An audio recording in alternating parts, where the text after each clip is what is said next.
Hello everyone. I'm Nilay Özok-Gündoğan. I'm the Associate Director of the Abbasi Program of Islamic Studies. Welcome to our event, which is sponsored by the Abbasi Program of Middle Eastern Studies Forum and also Stanford Humanities Center. We thank them for their support. Today we have a very interesting talk by our Stanford Humanities Center fellow, Nilay Özok-Gündoğan. Today we are going to talk about the Kurdish nobility in the Ottoman Empire. For centuries, Kurdish ruling households occupied a distinctive place in the Ottoman imperial system, yet hereditary nobility has been largely dismissed as a meaningful political category in Ottoman historiography. This talk explores how Kurdish noble families, particularly the Palu Beys, navigated shifting political and fiscal landscape from the 16th to the 19th century. It examines the ways in which they negotiated autonomy, retained privileges, and adapted to changing imperial policies. The discussion also revisits the long and contested process through which their noble status was abolished and shed light on the broader dynamic of Ottoman governance, party regimes, and intercommunal relations in Kurdistan. By focusing on both imperial strategies and local agency, the talk offers new insights into the evolving relationship between the Ottoman state and its Kurdish elites. Nilay Özok-Gündoğan is an associate professor of Ottoman and Middle East history at Palu State University and a 2024-2025 fellow at the Stanford Humanities Center. Her research explores modern state-making, elite formation, property regimes, extractive economies, and intercommunal conflict and coexistence in the Ottoman Empire with a particular focus on Kurdistan. Her work situates Ottoman, Kurdish, Armenian, and Turkish histories in an interconnected framework challenging dominant narratives that marginalize Kurdistan in Middle East studies and Ottoman historiography, which I guess many of you in the field very well know, but our Kurdish studies marginalized within Middle East studies, and we're trying to make up for that over here at the club. She received her PhD from Binghamton University in 2011 and held an ACM Mellon postdoctoral fellowship at Cornell College 2012-2013.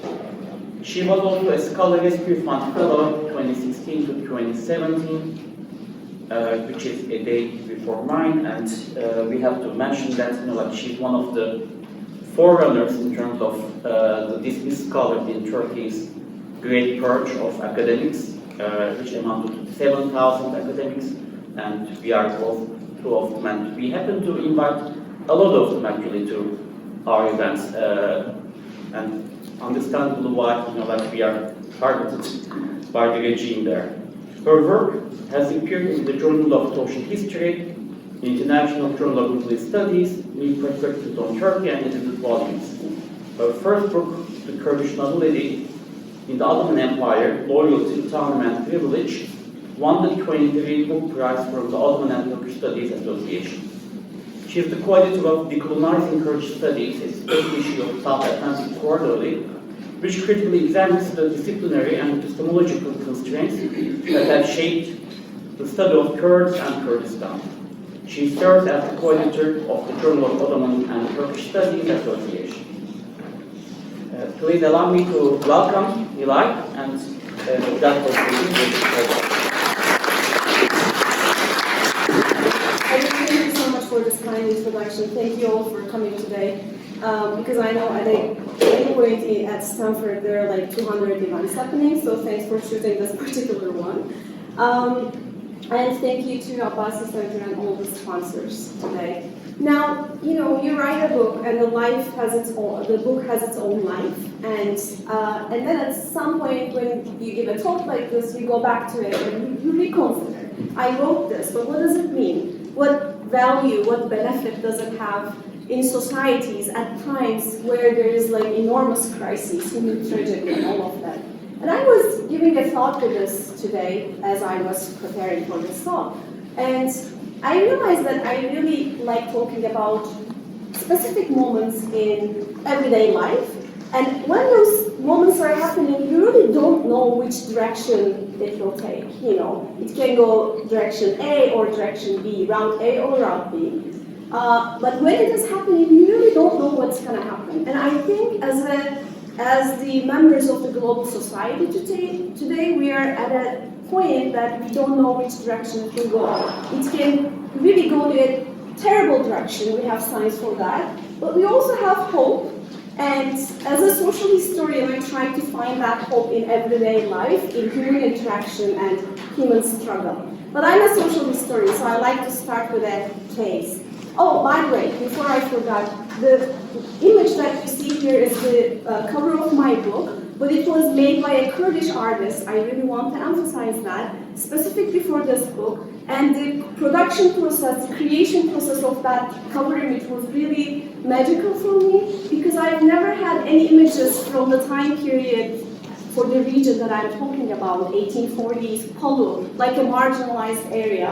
And then I explained to him how I imagine this place, what is important. I told him that there is ruins of a fortress or a castle. There is a river is so important. And there is a bridge, people fight over that bridge. And in a week or so, even less than a week, he got back to me with this magnificent illustration of the area that I'm talking about. So I'm grateful to Nurettin Arkan. And please, if you like this image, let me put you in touch with him so you will get to know more of his work. So, in the final days of August 1848, the inhabitants of Weshin, a village nestled in a secluded valley along the eastern Euphrates, awoke early. The men gathered at the mosque to perform the pre-sunrise prayer marking the beginning of a 3-day celebration concluding Ramadan. Before the prayer could begin, the sound of distant gunfire shattered the morning stillness.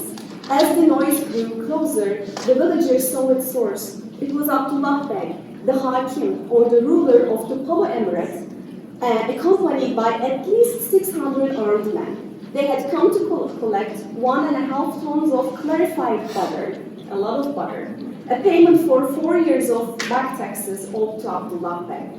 I mean, this account is quite neat here, right? I give it to you as a paragraph, but I had to distill it from like hundreds of documents to imagine what really happened on that day. And there are always conflicting accounts. Some said it was 600 men, others said it was 900 men, but it doesn't matter. There was violence and bloodshed. This is the contemporary view of Weshin. The villagers, however, resisted. They opened fire, and it turned violent.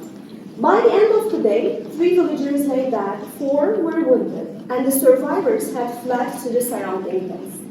The next day, Abdullah Beg returned with his forces and set the village ablaze, destroying 65 homes and buildings, along with stored grain, livestock, fodder, poplar trees, and vineyards. I like to read the accounts of the violence because there is detailed account of what happened on that day and the destruction. At first glance, this may seem like yet another struggle over agrarian surplus, a dynamic familiar across rural societies. I'm sure I have colleagues here that are interested in similar issues. Yet its repercussions proved far-reaching. Neither Abdullah Beg nor the villagers could have foreseen that this confrontation would set off a chain of events that would bring an end to Kurdish Beg's hereditary rule in Palu. Abdullah Beg was a descendant of the Palu Umera. It's the plural for emir, also referred to as begs or emirs, a family that had ruled the emirate for over 3 centuries. Since the 1500s, when Palu came under the Ottoman suzerainty, successive sultans had recognized the hereditary rule of the Palu Begs. Hereditary is the key word for me here, and I will elaborate on the conceptual framework for this. Within a year of the Weshin incident, this long-standing arrangement unraveled. Abdullah Beg lost his position as Hakim. His land holdings were confiscated, and the Ottoman state exiled him to Tekfurdağı, today's Tekirdağ, in Romania, nearly 900 miles from the lands his ancestors had ruled for centuries. With his removal, the hereditary rule of the Palu Begs in Palu came to an end. So these types of moments that I like in life, you know, they didn't know what was going to happen at that point, but I know as a historian. My book examines the Kurdish nobility in the Ottoman Empire, focusing on the hereditary privileges of the Kurdish beks and their entanglements with imperial governance. Through the case of the Palu beks, it traces how noble status was defined, defended and transformed over 3 centuries, and it shows the shifting dynamics of power, land, and sovereignty in the empire's eastern frontier. But this study is not simply about inserting Kurdish history into the Ottoman narrative, going back to your important point. It forces a fundamental reassessment of some of the foundational assumptions in Ottoman historical writing. It challenges the entrenched notion that the Ottoman state was inherently hostile to hereditary nobility, and shows that hereditary privilege was not an aberration, but an imperial strategy, one that persisted for centuries. The hereditary privileges of the Kurdish beks were not static. They evolved in response to shifting military, fiscal, and administrative demands. Their autonomy was not absolute, nor was it fully extinguished. The story of the Kurdish beks disrupts teleological readings of Kurdish history, which often impose modern nationalist frameworks onto a past shaped by more complex imperial entanglements. It dismantles the state versus Kurdish binary that has long shaped dominant historical narratives on Kurds and Kurdistan. The Kurdish beks were neither mere agents of the Ottoman state nor perpetual rebels resisting centralization. Instead, their privileges tied them to the empire, and even as the state sought to limit their power, they continued to assert their status through the very imperial legitimacy that had granted them authority in the first place. So, Kurdish emirates, Palu was one of them, and their ruling families have long been central to both popular and academic representations of Kurdish history. Maybe not so much in the United States, but in Europe, you know, the limited historiography that we have on Kurds, or in the Middle East, they do talk about Kurdish emirates, at least some of them. From the late medieval period through the modern era, the rise and fall of these emirates has shaped historical narratives about the Kurds and Kurdistan. Yet, despite their prominence in popular memory, they have received little sustained attention in historical scholarship. The limited existing research has focused, you see those emirates on the map, primarily on the most powerful Kurdish ruling houses. Baban, based in Süleymaniye, Botan and Cizre, and Soran, based in Ravandus, near the Iranian border. Each of these emirates disappeared from the political landscape in the second half of the 19th century following Ottoman military campaigns. We do talk about the dissolution of the Ottoman Empire, but we don't talk about the dissolution of the constituents of the Ottoman Empire that much. Abdullah Bey, who led the attack on Weshin that August morning, belonged to another elite Kurdish family, the rulers of the Palu Emirate. Unlike the more formidable emirates of Baban, Botan, and others, Palu was geographically smaller and politically much less significant by the 19th century. And it's a fair question. If in the Q&A you ask me why we became an insignificant emirate, I will explain it to you better. The Palu beks did not mount large-scale uprising in response to the Ottoman state's mid-19th century centralization policies.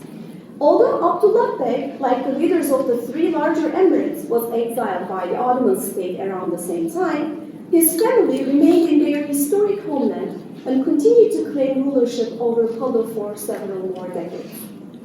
The history of the Palu beks does not conform to nationalist interpretations of the Kurdish past. A reservation here, when I talk about nationalist interpretations, I'm not attributing any value to it, but as an analytical framework, it tends to be more anachronistic and teleological, so it is an analytical issue for me. Which often casts Kurdish ruling families as symbols of resistance against Ottoman military and political encroachment. Unlike Bedirhan Bey's sons and the Babans, who later emerged as prominent figures in Kurdish nationalist movements, most of the Palu beks' descendants became integrated into the dominant Muslim Turkish identity. In the 19th century, their relationship to Kurdish identity was questionable or ambiguous. In their dealings with the Ottoman state, the beks rarely identified themselves as Kurdish. But I promise I'm not attributing Kurdishness to them. They just didn't like to talk about their Kurdishness when they interacted with the Ottoman state. When referring to Kurdish tribes or groups they saw as unruly and unlawful, they used the terms Ekrab and Ashair, literally Kurds and tribes, echoing the state's own essentializing language. So they talked about their own people like the Turkish Ottoman state would like to talk about them. While distancing themselves from Kurdishness in this way, they instead emphasized their noble lineage, tracing their descent from Cemşit Bey, who had been granted his position by Sultan Süleyman the Magnificent. This talk is going to be like time travel, because on a hot summer day in 2013, I traveled to Palu in search of descendants of the Palu Beys.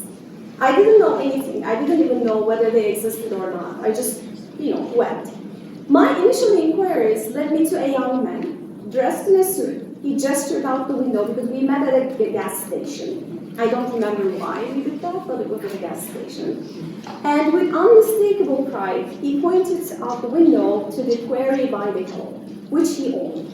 This was only one of several references to his wealth. He spoke confidently of his connection to the Beys, yet his claim was entirely fabricated. And honestly, I can't describe myself as a lucky person when it comes to these things. And I was surprised at how lucky did I get to find this person literally the first hour that I stepped in Palu. But it occurs that it wasn't actually accurate.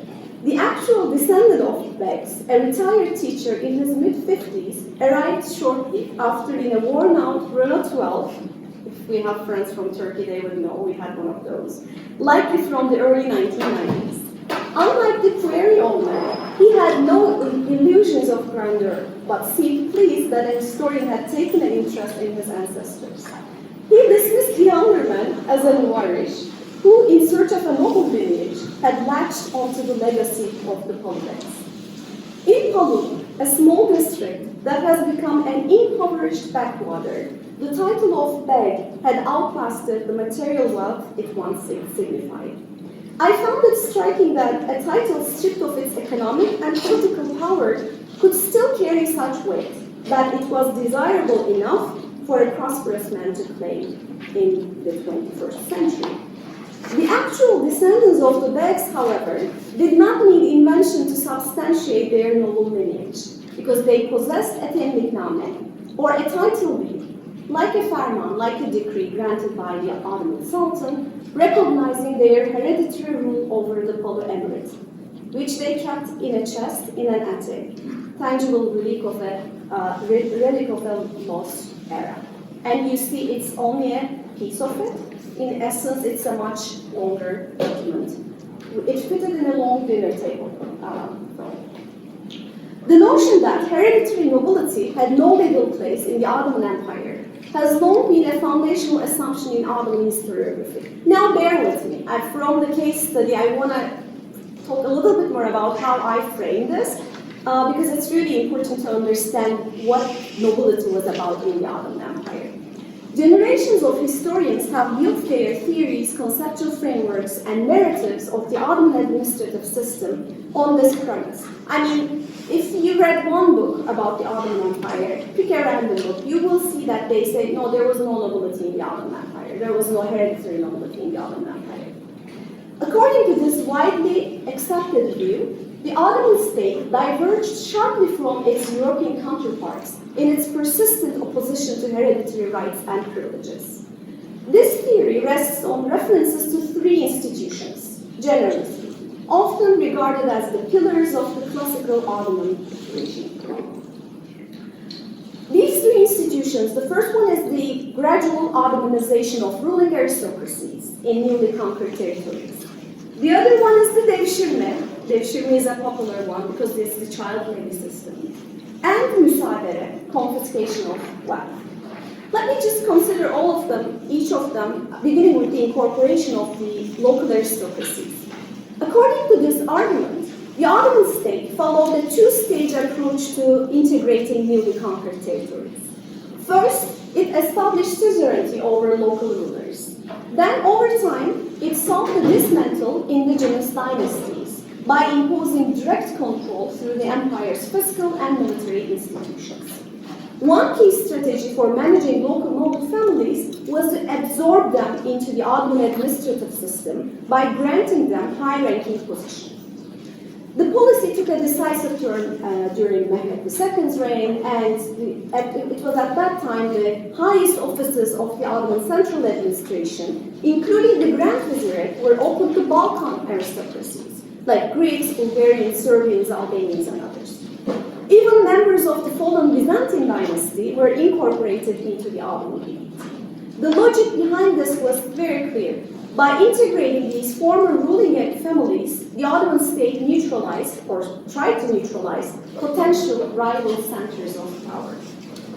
The second pillar of this, supporting the lack of nobility argument, is the principle of meritocracy, enforced primarily through the devshirme child levy system. This system, which forcibly recruited young Christian boys from across Ottoman territories, produced a cool slave army, and this is how we teach it in our classes, because the Sultan wanted to have like a loyal group of military and civilian officers, and devshirme was the key method of ensuring that. And finally, Ottoman historians have interpreted musadere. This is an important one. The state's confiscation of the wealth and property of the deposed elites. So the argument here is that Ottomans never allowed, a bureaucrat or any member of the court to get really too wealthy, and confiscating their wealth was always a risk, and it happened, even though not frequently as we assume it to be. So these are the foundational elements of this argument about lack of nobility. The image is random because I don't know what comes to your mind when you think of French nobility. This was close to what I imagined them. The notion that the Ottoman state fundamentally rejected hereditary offices and privileges found resonance among both European and Ottoman thinkers. Machiavelli contrasted the Ottoman system, where a prince with a body of servants ruled, with France, where power rested with hereditary nobility. 17th century Ottoman diplomat Ibrahim Müteferrika similarly framed the empire as distinct, arguing that unlike European states, where posts belong to the nobility and are hereditary, unquote, Ottoman officials were appointed by the Sultan based on merit. Over time, this perspective became a cornerstone of Ottoman historiography, reinforcing the claim that the empire had no de jure hereditary nobility. I feel like I might probably have convinced you that there are problems with these assumptions. We'll see. But of course, just like any other generalization, the problem is not the truth value here. We know that there was devshirme, we know that there was confiscation. But these foundational frameworks, foundational assumptions, I argue, come from a particular experience in Ottoman history. I will elaborate on that. The argument rests on enduring assumptions that, first, the state referred primarily to central administration, the ruling Ottoman household in Istanbul, that successfully eradicated rival dynastic claims, and that it maintained absolute control over elite groups across the empire. Because oftentimes, historians read the documents that sultans talking about their power and take it for granted that it was absolute. Yet the early Ottoman historiography, shaped by conquests in the Balkans and Anatolia, framed pre-Ottoman nobility primarily in relation to Byzantine, Balkan, and Turkoman aristocracy. So timeline here is important because the early conquest of the Ottoman Empire was 13th, 14th centuries. But Kurdistan and the Arab provinces, they were conquered by the 16th century. So by the time these new areas came under the Ottoman rule, Ottoman system had been established in a particular way, but it was also evolving, it was dynamic. So we can't really use the tools that we used to understand the first few centuries to talk about Kurdistan and its conquest. But then there is also like another assumption here that French nobility was the model for talking about nobility. But what if the comparison between Ottoman and European nobility rests on a false premise. European nobility was never a static or uniform institution, but a fragmented and variable one. If the notion of a singular European nobility collapses, so too does the sharp contrast upon which Ottoman historiography has relied. Now, more revisionist histories about nobility across the world, across the board, globally, they don't talk about nobility as a replica of French nobility. Nobility can be smaller or bigger, sizable, wealthier, or not having a wealth at all, or urban or rural. So once we set aside this notion of an idealist notion of what a nobility is, then we have a better understanding of what nobility actually looked like in the Ottoman context. But now you might be asking, if it is that dynamic, if it's that changing, what does nobility even mean? Why do we use this concept? Why do we need it? In the literature, and I find it quite useful, nobilities are formed as a result of two things, service and privilege. Privilege is really key. As far as service is concerned, in return for performing services and fulfilling duties, nobilities are assigned hereditary rights and privileges and prerogatives. So in the book, I try to explain what service meant and what privilege meant in the case of the Kurdish nobles from the 16th century onward. Now the question is, what did noble privilege mean for the Kurdish texts? I know, I can guess that a lot of people who are in this room today expect me to talk about the Kurdish nobles, and I will do that in a minute. But how were their entitlements defined, upheld, and contested? Answering these questions is really key to understanding noble status within the Ottoman imperial framework. But in order to do that, we must turn to the 16th century, when Ottoman expansion brought Kurdish ruling households into the imperial fold. So this is what the world around the 16th century. And the initial encounter, well, you don't see Kurdistan on the map.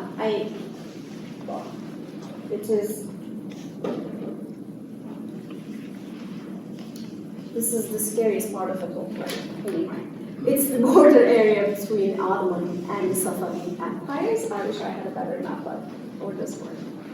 So it's a border area, but when the Ottoman and the Safavid empire had its imperial rivalry in the 16th century, Kurdistan primarily became the major zone over which they were fighting. So this is the very context in which the decentralized Kurdish principalities or Kurdish emirates came under the Ottoman rule.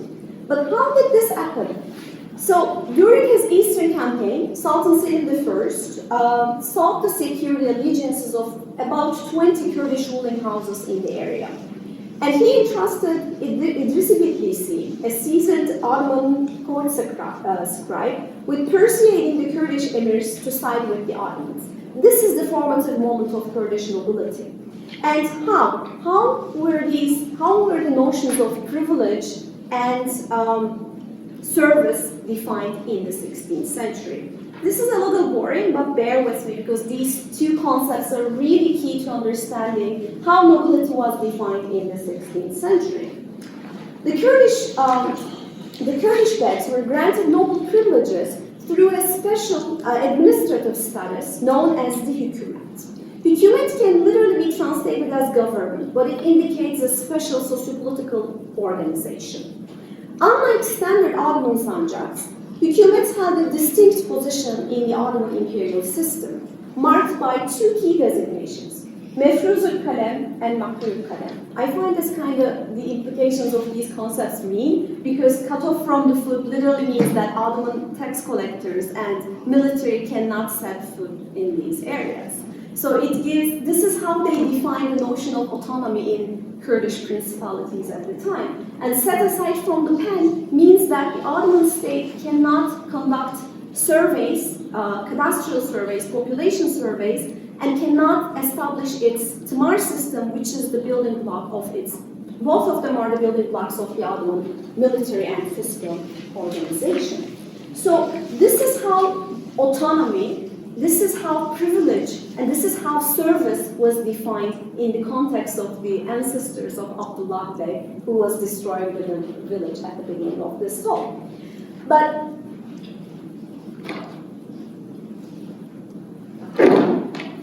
so the earliest written document confirming the Palu Begs as privileged nobility within the Ottoman realm, the one that I showed you before, that dates back to 1535. It was issued on the basis of an earlier document granted by Sultan Selim I, Süleyman's father, to the Kurdish Begs during his wars with the Safavids. Now, what does this document say? This is really key for my overall framework. The document frames privilege and autonomy. We talk about Kurdish autonomy a lot, but this is literally how the Kurdish autonomy was built to start with back in the 16th century.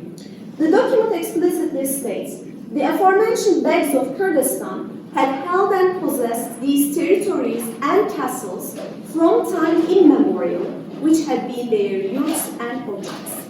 So it's basically attributing their control over their land property character, which is quite unusual in the Ottoman context. It also affirms that the Kurdistan Begs, aforementioned castles and territories, that they inherited from their ancestors would remain in their control. The Temlikname defined this part as really key, the bearers of hereditary rule as the Begs of Kurdistan, signaling the imperial state's recognition of them as a corporate entity. This status is further reinforced by the document's stipulations on succession. It explicitly affirms that the hereditary nature of rulership. In the absence of a legitimate heir, that is a male descendant, the next ruler would be selected through the code, consultation, and consensus of all of the Kurdistan Begs. So the privileges then granted to these Begs rest on two fundamental pillars. The first is economic, ensuring that propriety rights over land and its surplus. And the other one is political and administrative, granting them authority over a defined territory. The Temlikname is really unambiguous in this regard. Handing him this Temlikname, I decree henceforth the said eyalet, like the province, with designated boundaries and explained borders would be his property. Now, a lot of Ottoman historians, particularly based in Turkey, they will dispute this part. Even though Temlikname literally means that we are giving this to you as a mülk, as a property, they will still argue that no, it was only the tax revenues, contrary to the spirit and the wording of the document. Another interesting thing, genealogy. Genealogy was central to noble identity. As Mark Bloch observed, to speak of nobility is to speak of pedigrees. In times of economic distress or political uncertainty, noble families often relied on genealogy to justify their hereditary rights over land and to protect their fiscal and political privileges from a potentially hostile monarch. This is one piece of one genealogy that the Palu Begs had. They still have this. I don't know when they created this one, but they also have this one. It says this one is modern Turkish, the other one is Ottoman. And for me, one of the exciting things is that looking at this, I can find mistakes because like the Ottoman documents really complement what is missing in their inherited memory about their ancestors. So the book, I really didn't mean the book to be close to 400 pages, but it ended up being 400 pages because I had a fundamental problem with a foundational chronology or periodization in Kurdish studies, because like conventional chronology is based on this. In the 16th century, Kurdistan comes under the Ottoman rule. In the 19th century, there is some sort of Ottoman centralization process, but the centuries in between are really missing. But that was bugging me. Okay, I know how this nobility, the notion of Kurdish nobility was created, but how does it change over time? Because looking at the beginning point and the end point doesn't really tell us much about how the Kurdish society operated across time and how Kurdish elites really redefined, negotiated and renegotiated their rights and privileges with the Ottoman imperial center. So in the book, I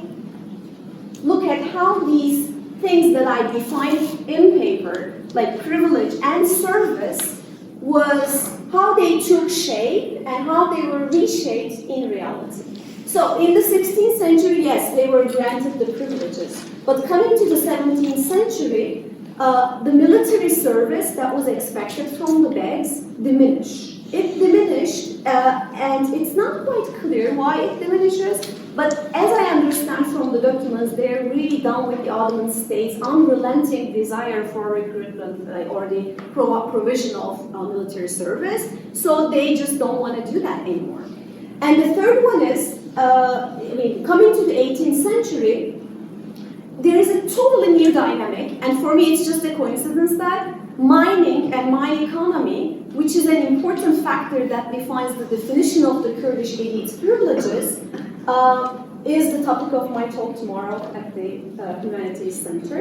But the point here is that looking at the wording of the documents don't really tell us much about the actual power configurations and the political and economic dynamics that transform the spirit of the original document. So coming to the 18th century, the military power or military service of the Kurdish or Palu emirs really decline, but it is only because they are now expected to provide service for the mines which the Ottomans revitalized in the 18th century based in their hereditary territories. And coming to 1848, that's the moment of transformation because the Ottoman state got involved in this local occurrence in Weshen. Remember the original case that I told you, and the unforeseen or the change that happened at that moment was not really clear to the parties. After that moment, the villagers, they resisted.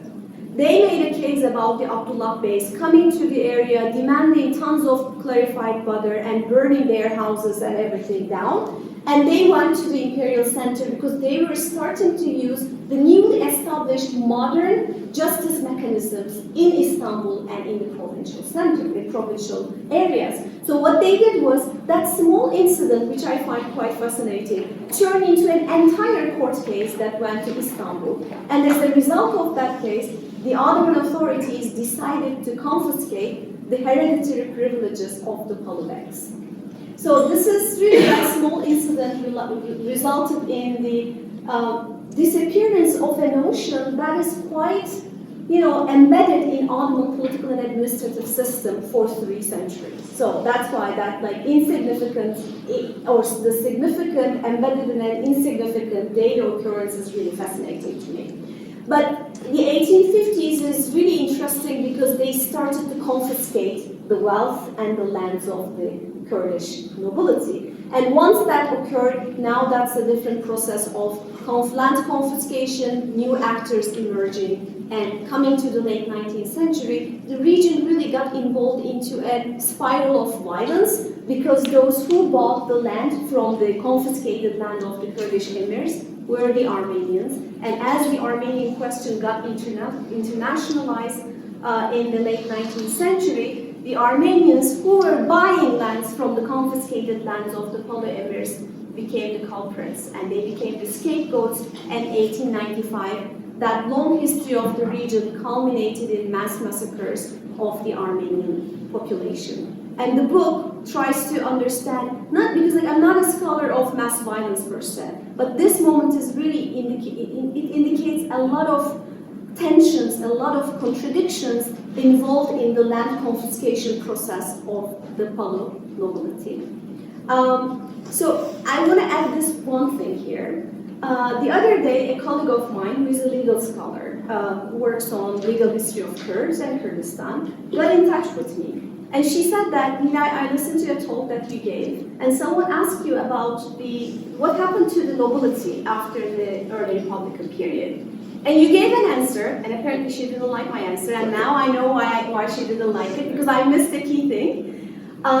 It occurs that this notion of nobility lasted in at least the legal framework until 1934, and it was only after the establishment of the Turkish Republic that the Turkish state literally abolished the notion in the settlement law. The reason that I missed it, because I wasn't expecting to find it in the settlement law in the 1930s. She found it, she told it to me, and now it's a closure for me. I can move on with my next project. Thank you.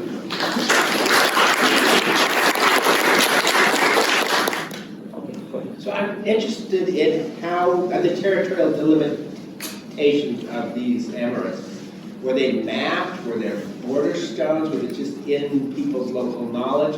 And also, was there any conflict between different Kurdish bands over territory, over animals, or over anything like that? Was it Pax Romana or whether it was?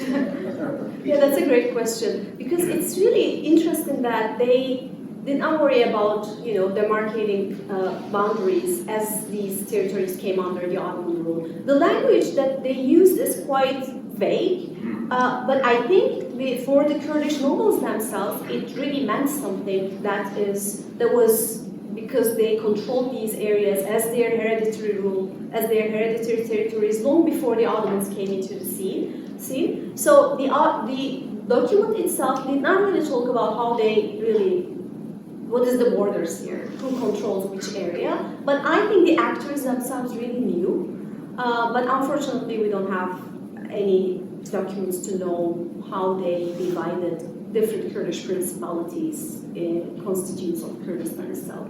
The other question is conflicts. I'm sure there were conflicts, but the conflict issue is really critical. If we are talking about 15th, 16th, 17th centuries, it's really hard to get a sense of local conflicts because the Ottoman state had no bearing on institutions in justice mechanisms in the region. And this is very interesting because for the Ottoman provinces, those close to the center or that's really remote from the center where autonomy was limited, the major source that as an historians we could use for like local conflict is the court records, right? But there is no court, Ottoman court, in any of these 5-6 principalities that survived in the 16th century. So there is no court record. So, but there has to be some sort of justice mechanism. How did they administer justice? How did they institute justice?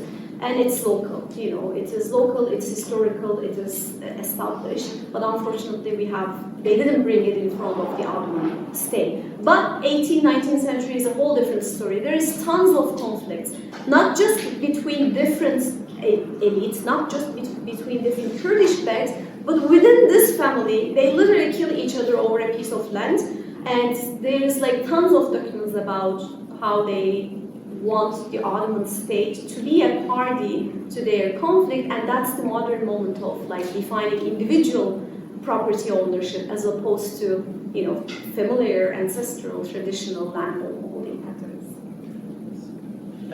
I can ask a question. Yes. Time.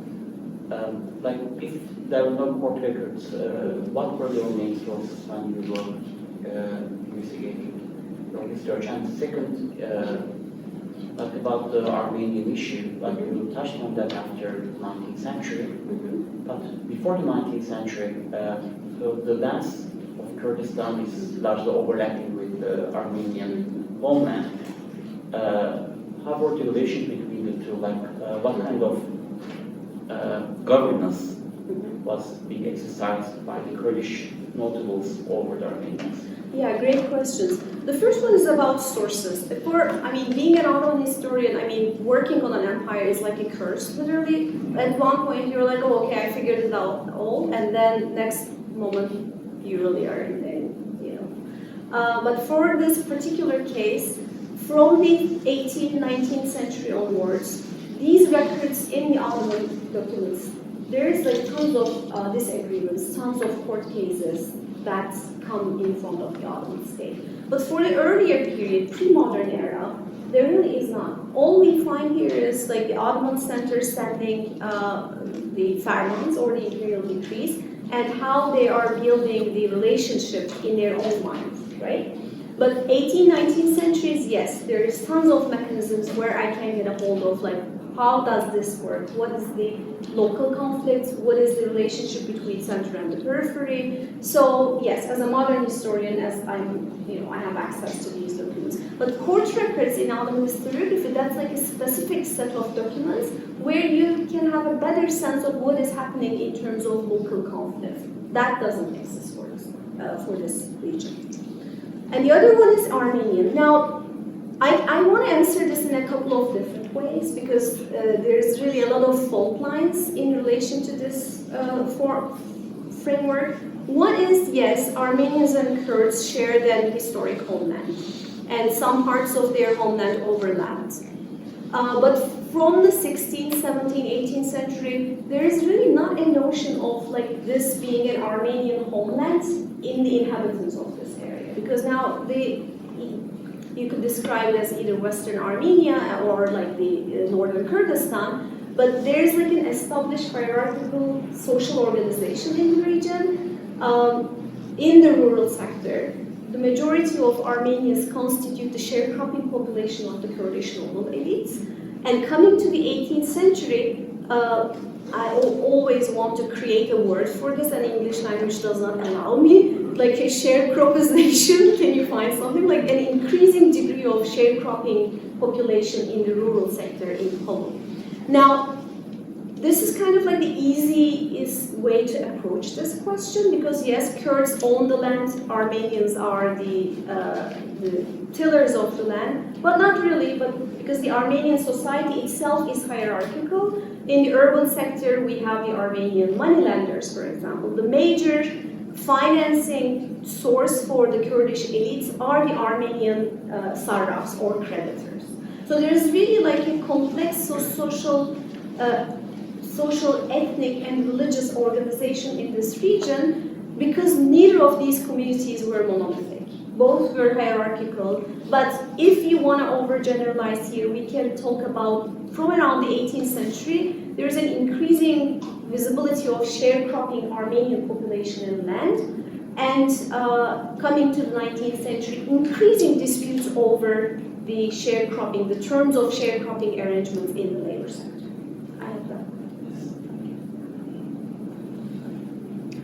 So for those of us who can't make it to your talk tomorrow, can you give us the highlights of the mine economy story for the 18th century? Sure. Yes, it is really interesting because when I started this project, I wasn't expecting you to find anything about mines because I was looking at this primarily as like an agrarian rural society with strong ties with the urban economies across the region. But then at some point in the 18th century, I realized that these elites, not just the particular elite group that I am looking at, but other Kurdish nobles as well, they are forced to provide the basic needs of the Keban and Ermeni mines. And these mines are literally the most important sources of silver and copper for the Ottoman state. So they are responsible for coercing their constituency to labor, bringing charcoal, cutting the woods, collecting taxes. So it was mostly because of the Kurdish nobles' forced labor that the Keban and Ermeni mines, the most important mining mineral resources of the Ottoman Empire, continued. But the talk tomorrow, I've talked more about the mines themselves within the context of this, conflicted geography of, agriculture, mining, and also state intervention. It was really in a nutshell, but thank you. Thank you so much for your talk, and you already know how much I enjoyed the book. One question I had while I was reading it, and you mentioned it briefly in the book as well, what role does the way that for the Palu race, that the Kurdish language they would have been speaking is Salbaki and not Kurmanji, and that also when you were speaking about, for example, their view of the Kurds, or using the same language that the Central Ottoman state power would have been using. Do we know if that played any role, or is it also just hard to get to any sources about that? I mean, we have indications for a noble group that was tied to a world empire in the 16th century. Turkish was really important. Ottoman Turkish was really important, and we know this from because in this around the 17th century, one of the Kurdish, Palu noble banks, he got Şerefname translated. Particularly because of their interest in genealogies, because like Şerefname is the history of the major Kurdish ruling households written in the 16th century by a Kurdish noble bag himself. And when they got it translated, he didn't get it translated into Kurdish, he got it translated into Turkish. So, Ottoman, basically. So, Ottoman Turkish was important for their identity at large. But I don't know what language they spoke in their day-to-day existence. What language they spoke with the various, both Kurmanchi and Zazaki tribes surrounding the emirate. So it is really key for their identity, I'm sure. But unfortunately, since my documents come primarily from their interactions with the Ottoman context, they want to be like them. They want to speak their language because they see themselves as legitimate partners in that imperial context. So they never talk about their Kurdishness, whether it is Zazaki or Kurmanchi. The difference even doesn't matter to them, at least in terms of how they interacted with the imperial sector. But I'm sure more, we have Morgan in the room, he works on elites, Kurdish elitism. Yes. I'm sure we will have more historians looking at local sources, finding local sources, and hopefully they will shed some light on this. I'm curious about religion and nationalism. As I understand, the Kurdish version of Islam was different from the prominent, most popular version of Islam, Sunni Islam that the Ottoman Empire generally had. Curious about how that played its role, if at all, and then the nationalism, where the Kurds brought up into the nationalist things going on in the Balkans, were they also affected by that? Yes, great question. So about religion, yes, Kurds are like another branch of Sunni Islam, so they are Shafi, but Turks, I am overgeneralizing here, primarily Hanafi.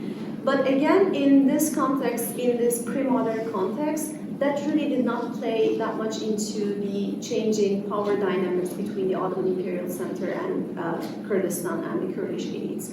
But there is some indication that between in the imperial rivalry between the Safavids, the Shiite branch, and the Ottomans, the Sunni, the Sunni identity of the Ottomans might have played some role, but I don't think we should exaggerate that, because what mattered most at that time was sovereignty, claim to sovereignty and authority, rather than religious or sectarian identity as a frozen part of their existence. So I tend to not overemphasize that, because we know that there are a lot of Kurdish emirs who went both ways and who changed sides despite their identity. But nationalism discussion brings us to the 19th century, because the reason that I find this group really interesting is particularly because they never became a part of the Kurdish nationalist movement. Because just like what happened in the Balkans, coming to the late 19th, early 20th century, we do have a Kurdish nationalist context. We have the Kurdish newspapers, we have the associations, we have nationalist elites. And the interesting thing is that the most important members of the Kurdish nationalist movement in the late 19th century come from other ruling households. The big ones that I tried to, mention in the talk, like the Bedir Khans, for instance, or the Babans. These are the single most important families for the future of the Kurdish political nationalist movement in the late 19th, early 20th century. But this elite group, no, they slowly but surely and gradually, they came under the Ottoman, administrative system, and coming to 1921, their descendants was an MP in the first Turkish parliament. And also, even when I talked with them in 2013, that was a no-no. They never talked about their Kurdishness. There was two issues that they never wanted to talk about. One is the Armenian genocide, Armenian lands. The other one is the Kurdish identity.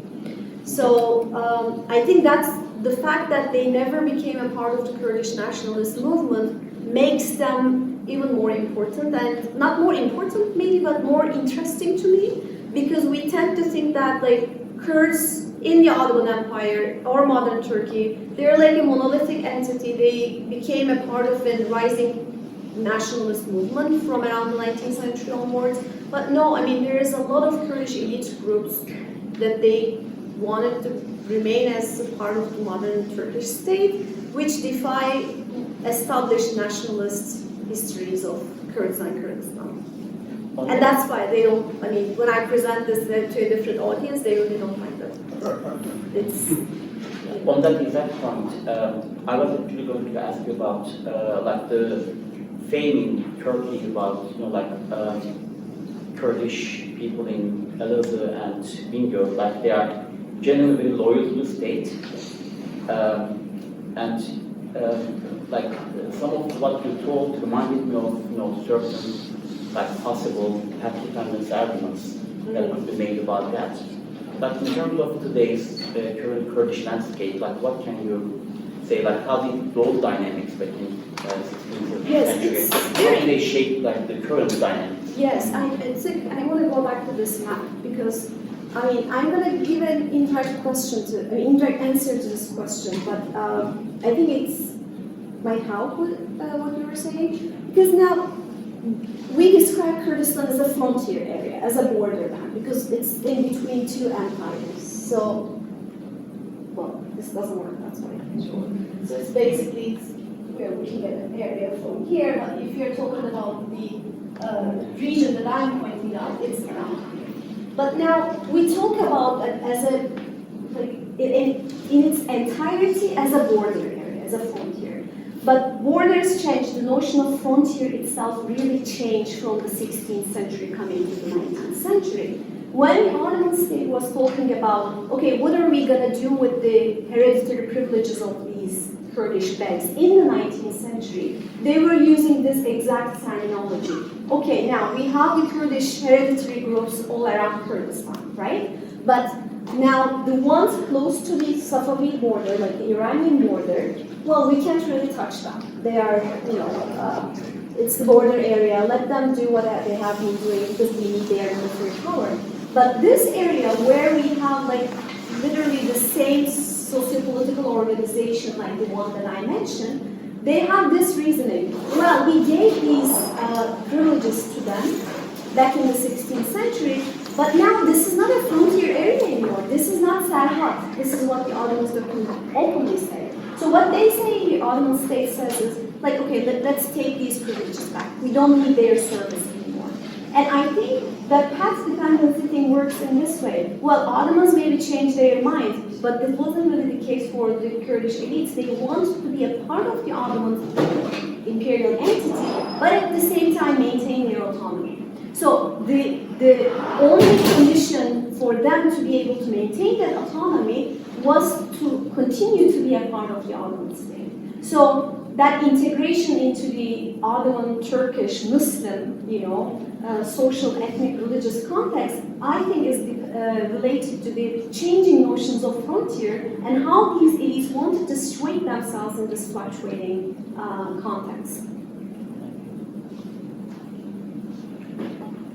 Yeah, Well, I want to, if Morgan has a question to someone else, feel free to, we can talk anytime. Each other time. I was really taken with your sort of effort to kind of come up with a conceptual, like, content for the concept of nobility that would fit the material that you're looking at, but also presumably somewhat modular or portable. And so I guess my question is just an invitation to say a little bit more. I mean, I feel like you defined it then as service plus privilege in this particular way.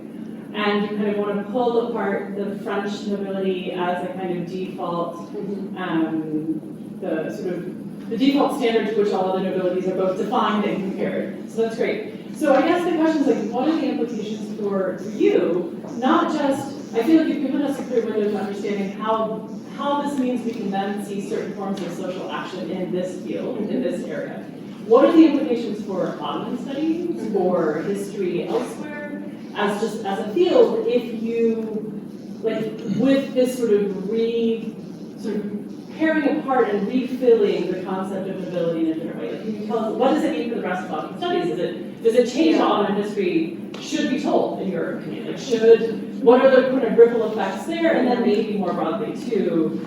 That's exactly what I think. because that has been my major scholarly inquiry. Like, okay, I work on Kurdistan. Well, I could have been working on Trabzon or Baghdad or Skopje, I don't know, because like we are looking at an empire that's really gigantic in scope and lasted for 6 centuries.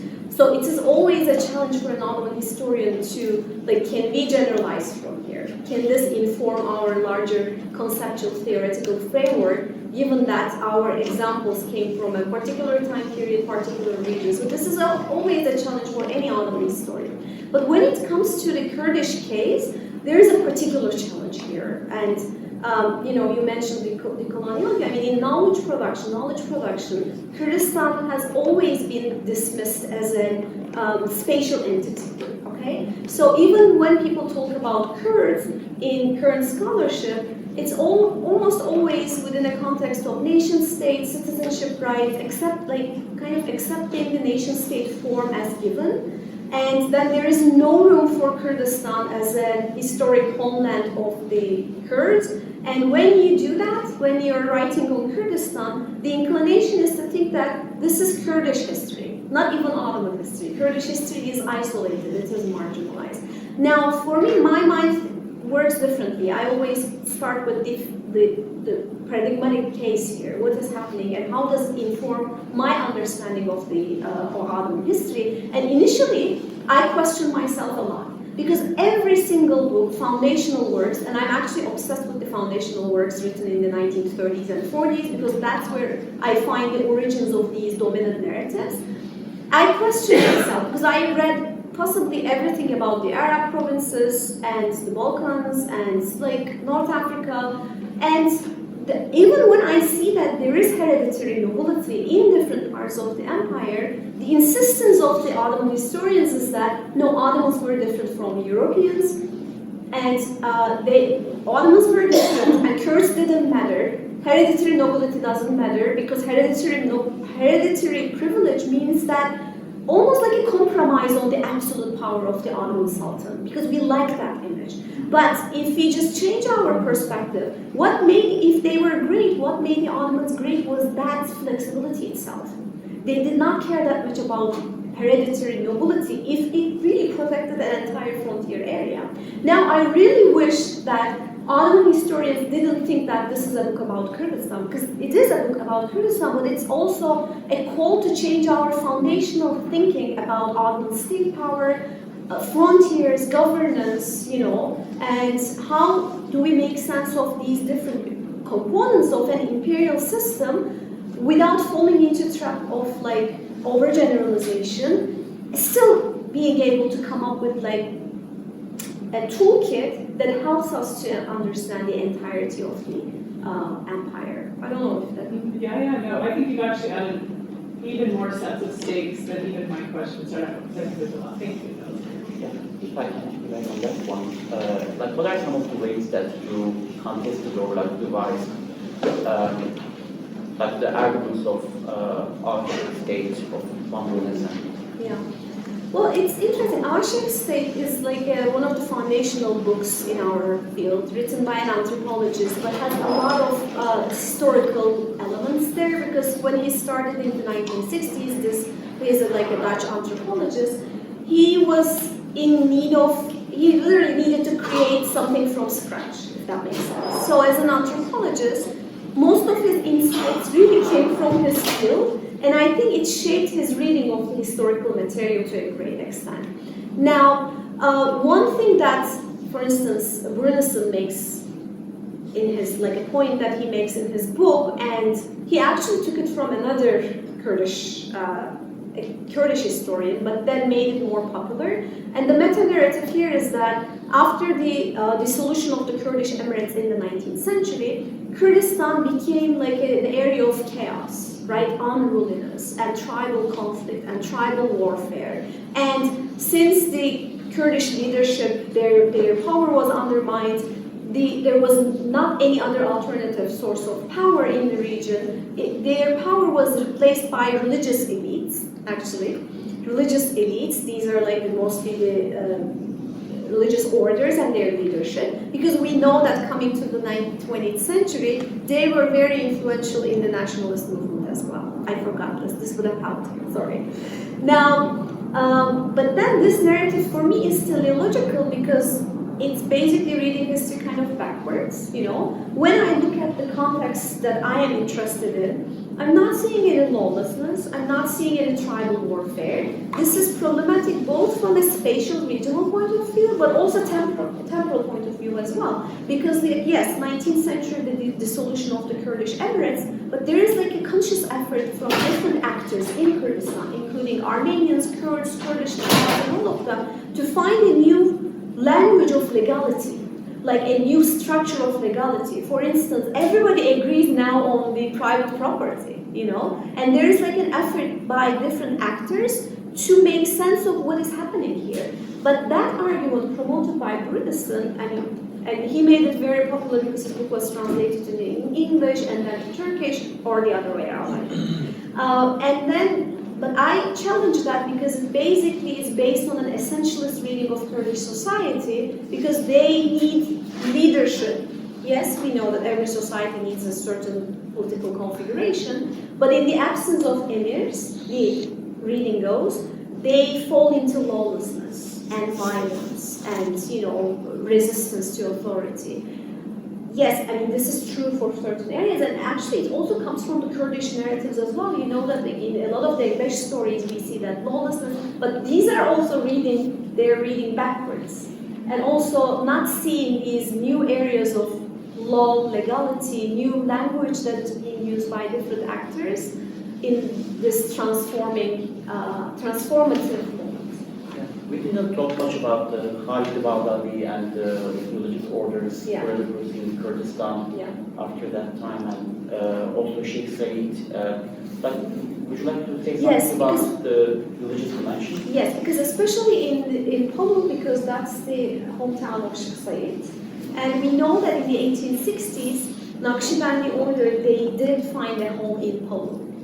But they were kicked out because the Begs did not really want an alternative power source in the area. They were kicked back and they came back. So in the period that I am looking at, it's not really taken for granted. I mean, they're not like really surely in a linear way emerging as new actors, but there is ongoing conflict between the Begs and the Sheikhs.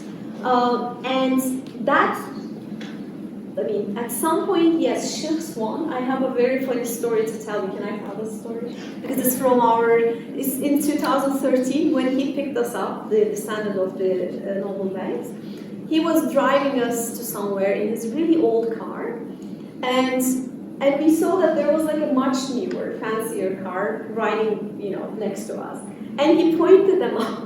And it was the descendants of Naqshbandi order in their, you know, conventional attire. And it was really a symbolic moment for me because I'm riding in the car of this descendant of the Kurdish noble. You see the sense of pride, by the way, because of that lineage. But at the same time, at some point, for me, that's mostly 1890s, early 20th century, religious authority, religious power became more prominent in most parts of the Kurdistan. And that was so symbolic to see that their car was faster, newer, moving, and we were in this old car with that descendant. I think it's like really symbolic.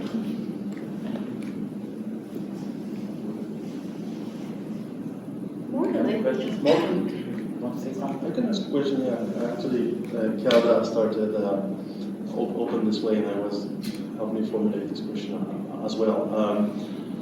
Yeah, just a question about this notion of Kurdish autonomy and some of the framing of this. I was trying to has been a little bit like bugging me, like the way the Ottomans granted hereditary rule, or this Idris Bidisi as like the formative moment of Kurdish aristocracy or nobility, as you said. So I was just wondering, was this like the starting point of Kurdish autonomy or Kurdish hereditary rule, or was there some kind of precedent, maybe, and then how were the Ottomans specific in this Kurdish experience of autonomy? Yeah, I mean, I hope I understood the gist of your question, but Kurdish autonomy, I mean, autonomy is a concept that makes sense only within a larger imperial, like larger political entity, because these Kurdish elites, I mean, principalities, emirates, however you want to define them, they did exist in the area before the Ottomans entered the region. But in order to meet a notion of autonomy, you need to define it with respect to something. And this is formative. This moment is formative for most Kurdish emirates and principalities because they have two empires and they need to define their political authority and the extent of it with respect to these encroaching imperial centers. So I think it is symbolic and it is formative because of the context itself. But it is also like, yes, they have to define the norms, rules of authority, autonomy, like what does it involve, what is its limits. And for me, in this document at least, and I'm hoping you will tell me more from your examples from the other side, this is how autonomy is described here with respect to land itself. And I find that really important because land means two things in the systemic name. One is really as a source of economic power or like as an economic entity that brings wealth, right? And there is no question they give it to them as property, which means that they have access to not just to the surplus, but the land itself, and they can inherit it, they can transfer it over generations. But the second thing is the terminology that they use, ülkeler, is very symbolic. What they describe here in this particular document is political control. So land as a source of political authority. So that's why I find it formative. But again, I'm a historian of the Ottoman Empire. Earlier political formations, how the Kurdish political structures, decentralized political structures, defined their existence with respect to our other centers. I hope we will have more Kurdish historians to solve that. Because the best example here is the Akkoyunlu's book. He sheds some light on it, but it's quite limited, and it goes back to the methodology question that we discussed before. Kurds are always peripheral to foundational assumptions about Ottoman history. I mean, Ottoman-Safavid relations is one of the most studied topics in Ottoman historiography, and yet I keep asking this question, why are we talking only about Türkmen Kızılbaş? So, how did they become Türkmen? Was it like, did they become Kurds at some point that I can trace in history? So it is like that's why the coloniality of knowledge production becomes really important here. What if we get rid of these imperial centers as the center of our analysis, but rather take Kurdistan as a historic unit of analysis itself and see its regional connections, you know? Maybe at some point for these Kurdish elites, neither Ottoman Sultan nor the Safavid Shah mattered as much as their neighboring Hakim did. So these possibilities all depend on the change of perspective, how we change our perspective and introduce Kurdistan as a sociopolitical entity that was the historic homelands of Kurds. And of course, with that comes like an entire transformation of our terminology. Are we talking about indigeneity here? Can we use that concept? These are all questions that Kurdish historians slowly, surely talking about. It's more of a comment than a question, but I'm now fascinated about border, ethnic groups that reside along border lines, and how much that can help them with their identity by who they are now. The Kurdish Empire, or Kurdistan, along the Safavid Empire. We're not Safavid Empire, we're Kurdish, we're connected to Ottoman. Well, yeah, we're connected, but we're Kurdish, number one. And all the conflicts in that area, a lot of that was in the border areas. From Sarajevo in 1914. We're in Bosnia, the Austrians and the Serbs were competing with one another, and now even today in northern Black Sea, where the power of Ukrainian identity is also there. Anyway, you just made me inspired and fascinated. No, I can actually follow up on that because the particular political administrative system that we had in Kurdistan, the closest model that we have in the empire to that is in Bosnia, another border area. Can I just plug that we're going to hear Nilay again at the end of April, along with our other Kurdish, it's a Kurdish Studies Month at Stanford. So among other things, and just another opportunity to hear Nilay speak in depth. There's a conference on Kurdish literature and languages. We have our poster right there on the 25th and 26th of April, at which we will also have world-renowned author and translator of Kurdish literature speaking about poets, translators, historians, sociologists, linguists, the whole thing. So please. Yes, we are welcoming, yeah. You were going to announce, but I can't help myself. Yes, so yes. spread the word. Yeah. I'm going to announce it at the end. Just one last question, then if there's nobody else. So, about the 1895 Hamidiye massacres. Which actors among these, in terms of base and larger populace, which actors were the key Yes. perpetrators in those massacres? Yeah, that's a very interesting question because, like, 1895 massacres, it's like a series of massacres across the empire, not just in Kurdistan or Armenian provinces, but like in Trabzon, in Istanbul, in Adana, everywhere, just to give you some context. But everywhere there's like a standard process leading up to violence, but at the same time there is a unique history to it. When we look at the unfolding of events leading up to the moment of violence, the documentation in Ottoman records is really very interesting because there's really no way to see the actual perpetrators from those documents, because I can actively detect how Ottoman high-ranking military officers, they do distort the content of the correspondence to attribute violence to particular actors, if that makes sense. With that being said, in the Palu area, Beyliks take this as an opportunity because, like, coming from around the 1860s to 1890s, Armenians really emerge, some Armenian groups at least, they do emerge as wealthy sectors of the Palu society. They have close connections with Istanbul, and then they purchase the lands of Beyliks. So the moment that violence began, some of the Beyliks, they literally raid their houses and they want those lands back, right? Because they still maintain the claim to inherited, proprietorship, and they don't want the Armenian. They don't accept the Armenians' claim to title deed, modern private land ownership, and all that. But then there is also another occurrence, right? These are here and they're happening, and I know in the case of two specific Beyliks, like Abdullah Bey's great-grandsons, what they do is they create an area of refuge for the Armenians. But there is another, what is it called, the plot twist here? They monetize protection. So they want the Armenians who want to be protected by them to pay some certain amount of money to them. Now, to someone who doesn't know about the relationship between the Kurdish elites, the Armenians, this sounds brutal, right? This is really terrible because these people really need to be protected from violence. Then the next question is, whose violence is happening here? And they're trying to recreate a past in which most Armenians paid dues to the Kurdish Beyliks for protection. So they're literally trying to recreate that past that has disappeared long ago.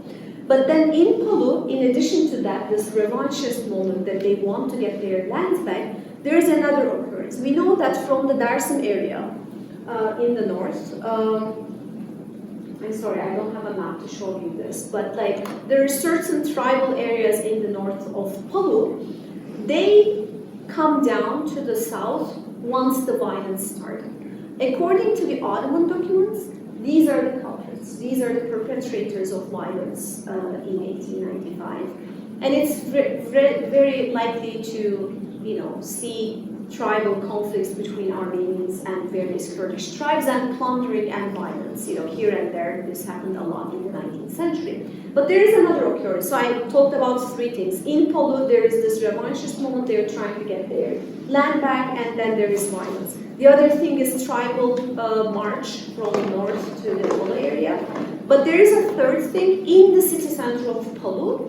And in the city center, it is mostly the Ottoman military who were the real perpetrators for violence, because it's like there's a narrative plot that you see in every city or every province where violence occurred against Armenians. Armenians just like, what is it called, fired guns, and people were in the mosques and then they ran away. So there's like this narrative that the Ottoman Turkish administrators really promoted across decades. So the occurrence is similar to that, but when you look at the Armenian sources and how they remember what happened in 1895, it's more diverse. Here and there they do talk about some Kurdish Beks tried to extend some protection, but it was limited because most of them saw this as an opportunity. But they also talk about Ottoman military and then civilian administrators, let alone protecting the civilians, they were actually the perpetrators of violence. The darkest area here is the tribes, and we are having more and more studies here talking about what was the deal between the Armenians and the Kurdish tribes in the area. What was the reason for this? Was this religious? Was this military? What is happening here? And for my region, I think the change in terms of property ownership was really at the core of the issue, and the majority of Armenians becoming more visible in the institution of modern justice mechanisms that was creating some sort of resentment among certain Kurdish actors. But again, 1895 is really, I just was on a dissertation committee of someone who wrote on 1895. His thesis was like 900 pages. So it's like a really evolving field. We need more, not just for Palu, but for the entire region. Thank you so much. It was fascinating.